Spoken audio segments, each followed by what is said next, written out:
Ça aurait dû être une dernière semaine de vacances comme les autres pour les écoliers de Marc Bloch.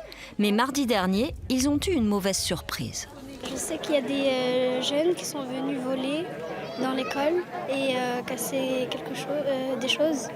Des vitres brisées, des menuiseries et des murs endommagés, un ordinateur et des ventilateurs cassés.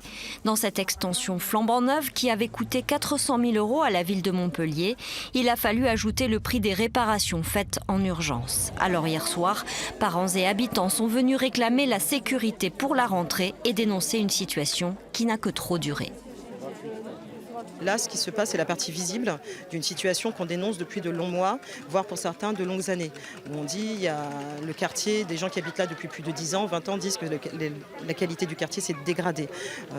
Sentiment d'insécurité, d'incivilité et les habitants sont dépassés. Venu les écouter, le nouveau maire, Michael Delafosse, a confirmé un dépôt de plainte et délivré un message de fermeté.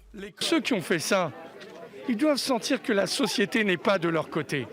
Le maire n'est pas de leur côté. Les parents d'élèves ne sont pas de leur côté. Il y a une seule loi en France, c'est la loi de la République. Je vais engager un plan de soutien scolaire, notamment sur les jeunes de 15-16 ans qui parfois basculent.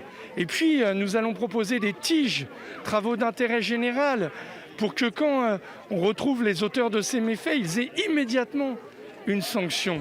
Ne rien laisser passer. C'est aussi la volonté d'anciens élèves de l'école, aujourd'hui présidents de clubs sportifs locaux. Il faut donner des exemples à cette jeunesse que des gens qui ont grandi dans ce quartier peuvent être des vrais représentants républicains avec toutes les valeurs de la République.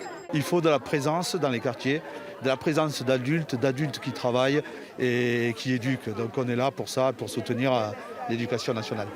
Un vigile a été positionné et des policiers municipaux seront présents pour la rentrée en attendant un travail de fond avec tous les acteurs du quartier.